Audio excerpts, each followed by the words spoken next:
আসসালামু আলাইকুম। আজকে আমরা জানবো শাসনের সমস্যাবলী থেকে গুরুত্বপূর্ণ সংক্ষিপ্ত প্রশ্নোত্তর, বিষয় কোড 311-907। পলিটিক্যাল সায়েন্স থেকে যারা ভাইবা দিবে তাদের কাছে ভিডিওটি শেয়ার করে দিবেন। চলুন শুরু করি। অনেক রাষ্ট্রবিজ্ঞানীর মতে রাষ্ট্রবিজ্ঞানের কেন্দ্রীয় ধারণা কোনটি? রাষ্ট্রবিজ্ঞানের কেন্দ্রীয় ধারণা হচ্ছে ক্ষমতা। ক্ষমতা, কর্তৃত্ব ও প্রভাবকে একই শব্দরূপে গণ্য করেছেন রবার্ট ডাল।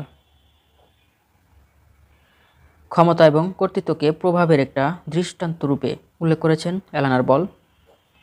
কোন দৃষ্টিকোণ থেকে ক্ষমতা শব্দটি উৎপত্তি ও মর্যাদার সঙ্গে সম্পৃক্ত? ঐতিহাসিক দৃষ্টিকোণ থেকে ক্ষমতা শব্দটি সম্পত্তি ও মর্যাদার সঙ্গে সম্পৃক্ত। মাস্টার্স থেকে যারা ভাইবা দিবেন তাদের জন্য ভিডিওটি হেল্পফুল হবে। চ্যানেলটি সাবস্ক্রাইব করে সাথে থাকুন, সম্পূর্ণ ভিডিওটি দেখতে থাকুন, ইনশাআল্লাহ কাজে দিবে। ক্ষমতা কি? রাজনীতি ও রাষ্ট্রবিজ্ঞানের মৌল বিষয় হচ্ছে ক্ষমতা। পৃথিবীর সকল রাষ্ট্রই ক্ষমতার বলে শক্তিমান। ক্ষমতা প্রভাবের সাথে সম্পর্কিত। সাধারণভাবে ক্ষমতা বলতে কোনো নির্দিষ্ট ঘটনার সমর্থকই বোঝায়। রবার্ট ডালের মতে ক্ষমতা রাজনীতির সমর্থক।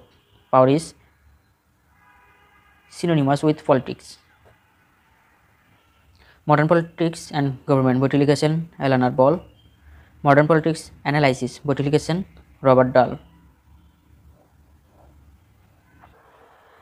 দ্য ওয়েব অফ গভর্নমেন্ট বইটি লিখেছেন R M MacIver. The web of government লিখেছেন আর এম ম্যাকহাইবার। জোসেফ ফ্রাঙ্কের বইয়ের নাম হচ্ছে ইন্টারন্যাশনাল পলিটিক্স। জোসেফ ফ্রাঙ্কের লেখা বই।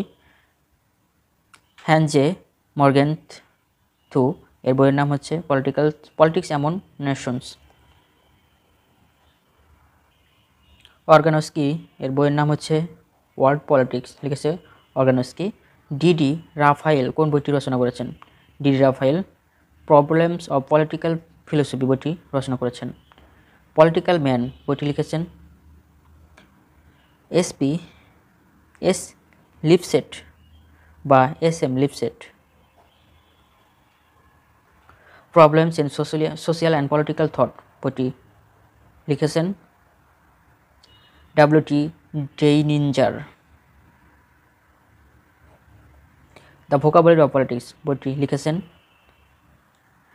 TD. Weldon. Vocabulary of politics লিখেছেন TD. Weldon. Democracy, freedom and revolution বইটি লিখেছেন হারবার্ট অ্যাপট্রেকার। ইকুইটি বইটির লেখক টনি। ইকুইটি বইটি লিখেছেন টনি।